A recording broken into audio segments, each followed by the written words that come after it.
So you'll see here that you can zoom in, and quads is kind of important to note that quads are going to be aligned to the back axis here. So you're going to be facing down your global front vector. And here we are. So to go over exactly what was just generated, we have the mesh and various components, animation, and your mesh filter and mesh render, everything to make it show up in the scene here. But you also want to note there's two components that are tied into the framework. Quad 2D, which is actually it's generated no matter what, even if you choose none in the options when you're generating your quad.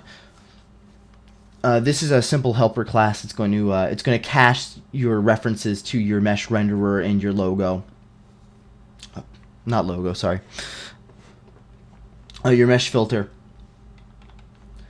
And also a collider if one is generated, so you don't have to call like get component or anything like that. Just to kind of save time. And element 2D here is basically the base static class for tying into the framework and having all of those functions incorporated in there. So the next thing I'm going to build is I'm going to make a button and show you how to create something that has more than one UV map. So we'll just change the name here and we'll call it play button.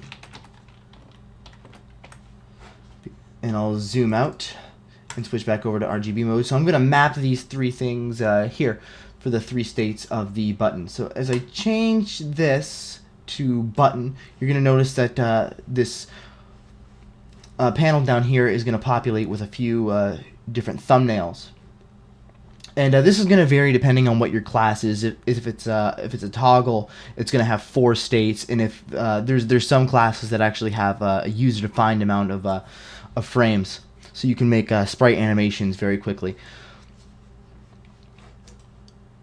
So I'm going to zoom in here, and I'm going to switch back to alpha mode once I find exactly where these guys are.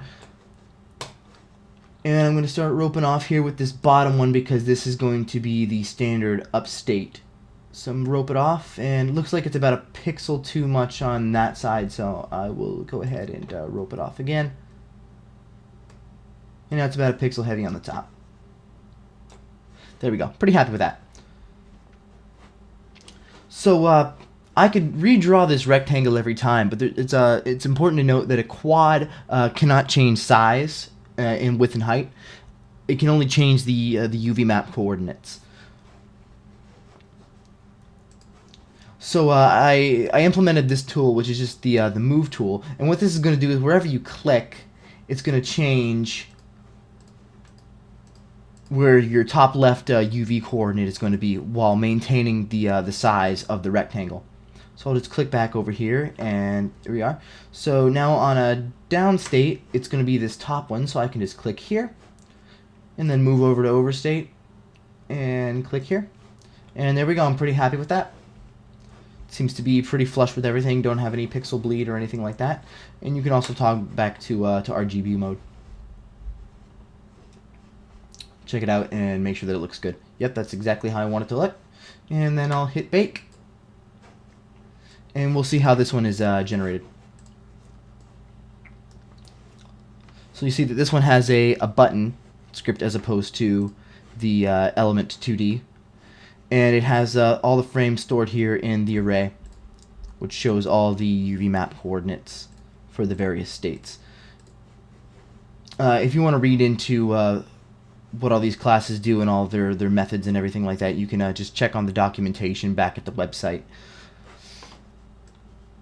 If you head over to the website, there's a scripting reference link and editor manual link to show all the different components to the editor window. There's also a change log, and you can report bugs there as well. So with the play button here, you'll see that a mesh collider was also generated as well, and that's because you need a collider to interact with the raycasts to tie into the framework to register some sort of mouse or touch events. So that's how you start generating quads, and that's kind of a basic rundown of all of the different features for drawing. It's pretty simplistic. So the next thing we'll do is we'll generate a camera. So if I click over here, you'll see that it's a pretty simple thing. There's not really much to it. You just specify the name of the camera, so we're just going to call it a 2D camera. And I'm going to keep 480 by 320 as the screen size, but it can be whatever you want it to be. And the culling mask, since everything else was generated with UI, you obviously want that to be seen, so we're going to call that UI as well, and we're going to generate the camera. Simple as that. Now we have our camera here, and it generates the orthographic size and everything like that. If I zoom out here, so we've got the orthographic size of 160, and what that's going to do is 160 is exactly half of 320, and that's how you get the pixel perfect ratio from your camera size to the amount of pixels on the screen. So the next thing I guess I'll go over is the settings. And there's really not too much here, but there's a lot of nice customization features where you can change the color of the rectangles as you're dragging. So if you don't want that to be green, say you want it to be this nice yellow color, you'll see that it quickly changes. And let's switch back over to alpha mode so I can really show you how it looks there. There we go. So I'll zoom out now, and you can also change the color of your grid and also the alpha. So if you want it to be 100% alpha, no problem. If you want it to be a different color, that's cool too.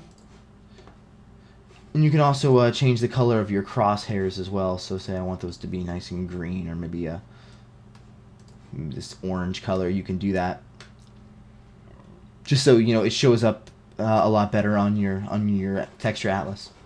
You can also change, like I said, you can change the grid size to whatever you want, and then specify your paths here. So that's pretty much the editor in a nutshell. I'm gonna end this video tutorial, and then I'm gonna start another one where we start setting up everything inside of your scene. So I'll see you back here.